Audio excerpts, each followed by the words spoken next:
మీకెందుకు చెప్తున్నామంటే మీరు ఆల్రెడీ విద్యావంతులు, 8th class 9th class 10th class పిల్లలు కొద్దిగా అవగాహన కలిగి ఉన్నారు కాబట్టి మీరు మీ చుట్టూ ఉన్నటువంటి ప్రజలకు, తర్వాత మీ తల్లిదండ్రులకు ఇల్లు కట్టేటప్పుడు కానీ ఇల్లు కట్టినా కానీ వాళ్ళకు చెప్పాలి ఏమని, ఖచ్చితంగా ఇల్లు కట్టేటప్పుడు పక్కకు ఇంకుడు గుంత నిర్మాణం చేయాలి, ఏ విధంగా చేయాలి, దీనివల్ల లాభం ఏంటి అనేది చెప్తే ఏమవుతుందంటే వాటర్ కన్జర్వేషన్లో మీరు కూడా భాగమైనట్టు. అర్థమైనా? ప్రతిదీ డబ్బులు పెట్టుకొని కొనాలంటే కష్టం. కాబట్టి భవిష్యత్తుకు నీరు అందించాలంటే ఇప్పటి నుంచే వాటర్ కన్జర్వేషన్ లేదా నీటిని సంరక్షించేటటువంటి పద్ధతులను మనం పాటించినట్లయితే భవిష్యత్ తరాలకు కూడా నీళ్ళు అందుతుంది. మరి ఇళ్ళ దగ్గర చేయొచ్చా అంటే మీ స్కూల్లో కూడా ఒక ఇంకుడు గుంతను తవ్వుకోవచ్చు, ప్రాబ్లం లేదు. ఇక్కడ కూడా వాటర్ యూజ్ చేస్తారు కాబట్టి ఉంది. నిన్న నేను అడిగిన సోక్పిట్ ఉందని చెప్పిళ్ళు, కాబట్టి మీ దగ్గర కూడా ఉంది ఇండ్ల దగ్గర. తర్వాత నెక్స్ట్ కొన్ని రకాల ఫ్యాక్టరీస్ దగ్గర, దాని తర్వాత చేన్లలో, ఇట్లా ప్రతి దగ్గర మనము వర్షం నుంచి పడేటటువంటి ప్రతి నీటి చుక్కను ఒకవేళ ఒడిసి పట్టినట్లయితేనే భవిష్యత్ తరాలకు తాగడానికి నీళ్ళు అందుతుంది. కాబట్టి మీరందరూ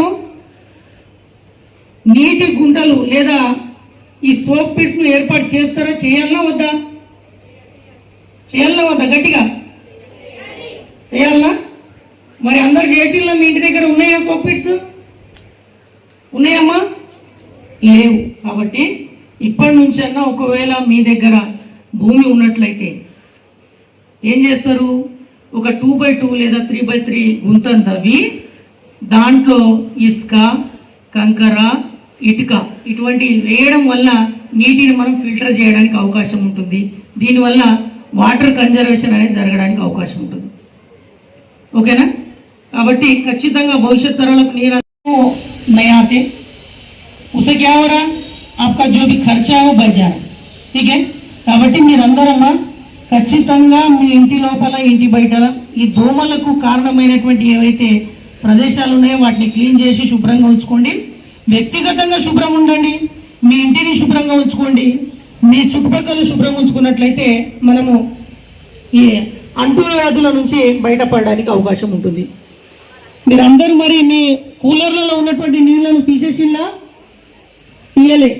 కాబట్టి వెంటనే ఇంటికి పోయిన తర్వాత సమ్మర్లో కూలర్స్ మనం యూజ్ చేసినా కానీ ఇప్పుడు అవసరం లేదు, వెదర్ కూల్ అయిపోయింది. కాబట్టి కంపల్సరీ వాటర్ను తీసేసి డ్రై చేయండి. దాన్నే మనం ఏమంటామంటే ఫ్రైడే డ్రై డే అంటాం. ఇక్కడ చూడండి క్యాప్షన్ ఉందా, ఫ్రైడే డ్రై డే. ప్రతి ఫ్రైడే మీ స్కూల్లో కూడా ఏదైనా చెత్త చెదారం ఉంటే, నిల్వ ఉన్నటువంటి నీళ్లు ఉంటే దాన్ని తొలగించండి.